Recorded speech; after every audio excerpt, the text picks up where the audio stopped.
J.J. Johnson was an American jazz trombonist, and he was one of the first trombonists to get into bebop. So trombone had been a big thing in trad jazz, and when the jazz transitioned into bebop, he was one of the first to actually bring trombone to bebop. He tended to work in small bands, and he worked with some big names like Max Roach, Bud Powell, and Miles Davis. But I, I think I've yet to find an American jazz person who has not worked with Miles Davis, who's appeared on my list. His J.J. Johnson's career spanned from 1942 to 1996. Hi, my name's Dan, and this is a review of With Clifford Brown by J.J. Johnson, which is an album of instrumental small band jazz, and it's my first time listening to it. So this is, in terms of years following this list, this is one of the earlier albums on the list. There are one or two that have been earlier, but mostly the list kicked in around about 1956. So this is 1953.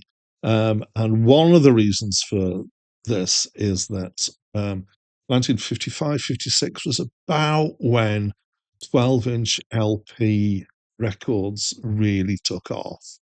But also, it was about then that charts started to happen for albums. So this was originally released as a 10-inch album. Now, I'm not clear on whether that's an album of collected 10-inch discs or whether it's one 10-inch long player. So because albums before they became LPs, they were kind of effectively a collection of singles for people who can remember that far back even, often 78 RPMs, and they'll put in like a portfolio kind of thing. So the Acclaimed Music lists two different titles for this album. This sometimes happens. And the original album was J.J. Johnson with Clifford Brown. But when it was released re-released as a CD, it was called The Eminent J.J. Johnson Volume 1. And so that's where that second title comes from, which had extra tracks. I am just reviewing the original here, which is what I normally do. I would say that the recording is less crisp than some albums, but I'm gonna, put it some slack given that it's 1953, which is a long time ago. And actually, in the following 5-10 years, studio tech was advancing very quickly at this point in time. So even kind of the 3-year difference between 53 and 56, I think, is something that I probably would hear in the recordings just because of those improvements. So we've got here JJ on trombone.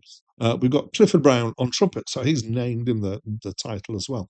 So I have come across Clifford Brown before, and I am finding I've not had a lot of experience of him, but I am learning to enjoy Clifford Brown's trumpet playing. I've got a reasonable amount of respect for him and for the feel that he brings to it. We've also here got sax on most of the tracks and piano, bass, and drums, I think, on all of the tracks. Unusually, for a jazz album, there are two tracks here that I know, which are Love a Man and Get Happy, which were both songs.